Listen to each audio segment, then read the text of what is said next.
नमस्कार दर्शकों, पंडित ज्योतिष चैनल में आप सभी का हार्दिक स्वागत है। आज मैं आपको भानु सप्तमी विजया सप्तमी के विषय में बताने जा रहा हूं, जिससे अक्षय पुण्य लाख गुना करोड़ों गुना अक्षय पुण्य की प्राप्ति होती है। वीडियो पूरा अंत तक देखिए एवं वीडियो देखने से पहले आप हमारे चैनल को सब्सक्राइब कीजिए, वीडियो लाइक कीजिए। व्हाट्सएप, फेसबुक, इंस्टाग्राम एवं सभी प्रकार की सोशल नेटवर्किंग साइट्स पर हमारे वीडियो को अधिक से अधिक शेयर भी कीजिए और साथ ही सब्सक्राइब बटन के बराबर में जो बेल आइकन है उसको भी दबाकर ऑल नोटिफिकेशंस को ऑन कर लीजिए, जिससे सनातन धर्म से संबंधित सभी प्रकार की जानकारी एवं वीडियो आपको मुफ्त में एवं समय से प्राप्त हो सके। दर्शकों, यदि पहाड़ जैसा भी पाप आपके पास हो तो वह भी नाश कर देगी। यह आने वाली 4 तारीख की उत्तम तिथि 4 मई को रविवार का दिन है और इस दिन सप्तमी तिथि भी है, तो इसके अंदर बड़ा ही अद्भुत योग बन रहा है। एक तो रविवार के दिन की सप्तमी है, इसलिए इस दिन रविवारी सप्तमी का योग बन रहा है।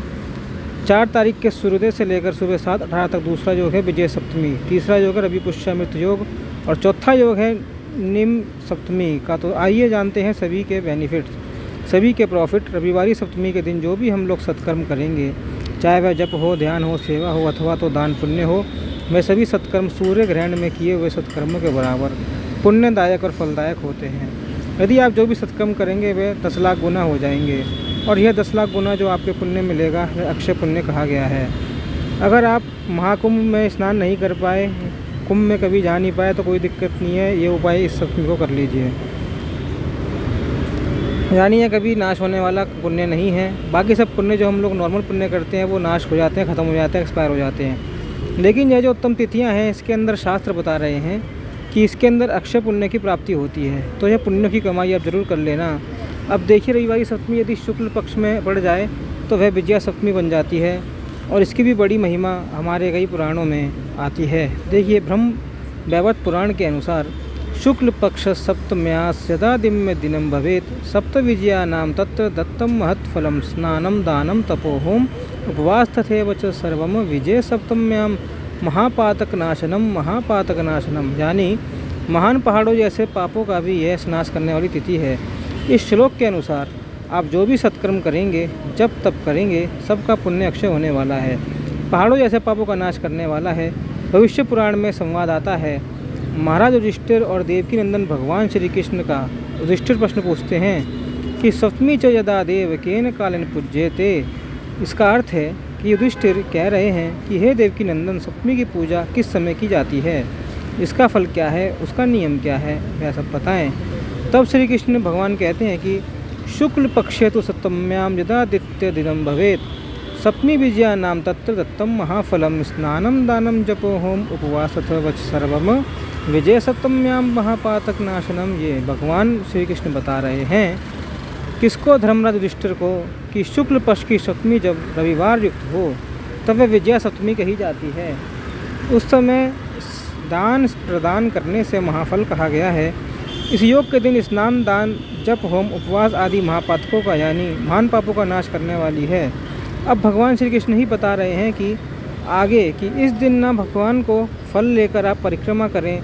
कितनी परिक्रमा करनी चाहिए? 7 परिक्रमा करनी चाहिए। फल कौन सा हो आपके पास? नारियल का फल हो तो चल जाएगा, बाकी आपके घर में जो भी फल हो ना, उस फल से आप परिक्रमा कर सकते हैं। साफ फल होने चाहिए, झूठे नहीं। वह फल दान करना होता है। यदि फल नहीं है तो हाथ में पुष्प लेकर परिक्रमा करें। पुष्प भी नहीं है तो धूप हो ना, धूप लेकर हाथ में आप परिक्रमा करें। यह मैं आपकी तरफ से नहीं कह रहा हूँ, आप धूप लेकर परिक्रमा करें, पुष्प लेकर परिक्रमा करें, यह भगवान श्री कृष्ण बता रहे हैं।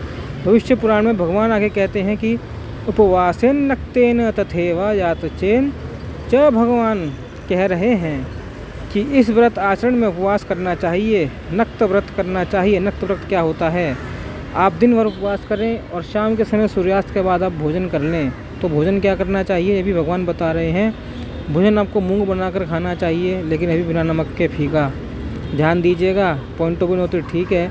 तो उस दिन सप्तमी के व्रत के प्रभाव से भगवान बता रहे हैं कि रोगी रोग से मुक्त हो जाता है, दरिद्र लक्ष्मीवान होता है, अपुत्र को पुत्र की प्राप्ति होती है, विद्यार्थी को विद्या मिलती है। भगवान आगे बता रहे हैं यह इस श्लोक में व्रतकारी को सभी सुख प्रदान करती है तथा परलोक जाने पर सूर्यलोक की प्राप्ति कराती है। फिर वह व्यक्ति जब पृथ्वी पर आता है तब वह दाता, भोगी, चतुर, दीर्घ आयु, आरोग्य तथा सर्व सुख प्राप्त करता है। वह हाथी, घोड़ा, धन, रत्न युक्त राजा होता है। यह निसंदिग्ध होता है। यह स्वर्ग तथा सभी शुभ फल प्रदाता विजय सप्तमी की महिमा है। भगवान कहते हैं कि इस श्रेष्ठ तिथि के लिए बड़े बड़े मुनि ललायित रहते हैं कि अब हमको भानु सप्तमी यानी विजय सप्तमी मिल जाए, शुक्ल पक्ष वाली, ताकि हम इसके अंदर व्रत उपवास करें और अपने पुण्यों को बढ़ाएं। तो इसका व्रत उपवास कौन कौन कर सकता है? इसका व्रत उपवास माताएं बहनें कर सकती हैं, भाई बंधु कर सकते हैं, सभी लोग इसका व्रत उपवास कर सकते हैं।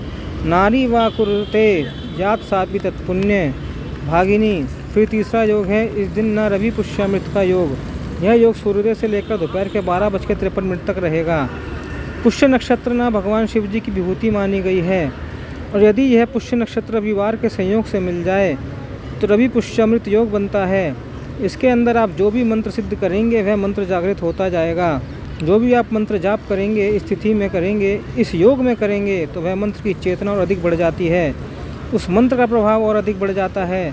और चौथा योग है निम सप्तमी। हमारे शास्त्रकार कहते हैं कि निम सप्तमी 4 मई को आ रही है। यह निम सप्तमी इस दिन आप कोमल कोमल नीम के 7 पत्ते तोड़ लेना, और वह 7 पत्तों को तोड़कर भगवान सूर्य को आगे ऐसे दिखाकर वह प्रसाद रूप में ग्रहण कर लेना। महाराज, ये प्रयोग दिखता बड़ा छोटा सा है, पर लेकिन कई ऐसे ग्रह नक्षत्र योग बनते हैं कि यदि आप ये 5-7 पुख्ते कोमल पत्ते खा लेते हैं तो शास्त्र कहते हैं कि आपको आरोग्य धन की प्राप्ति होती है। मतलब कि आपके सारे रोग नष्ट हो जाते हैं, स्वस्थ लाभ हो जाता है और धन धान्य अलग से अलग मिलता है। अब देखिए, ग्रह नक्षत्र हमारी गणना से बाहर हैं। ऋषि मुनियों ने इसका अनुसंधान करके हमें बताया है। बाकी 5-7 नीम के पत्ते आप ऐसे ही चबाकर खा सकते हैं, कोई दिक्कत नहीं है, और भविष्य में आने वाले रोगों से आपकी सुरक्षा हो जाएगी। अगले दिन इसके सीता नवमी है और सोमाष्टमी है, उसके ऊपर भी मैं वीडियो बनाऊंगा, वो भी आप लोग देख लेना। जब तक के लिए आप हमारे बताए उपाय कीजिए, चैनल से बने रहिए। ओम नमो नारायणाय, ओम नमो भगवते वासुदेवाय।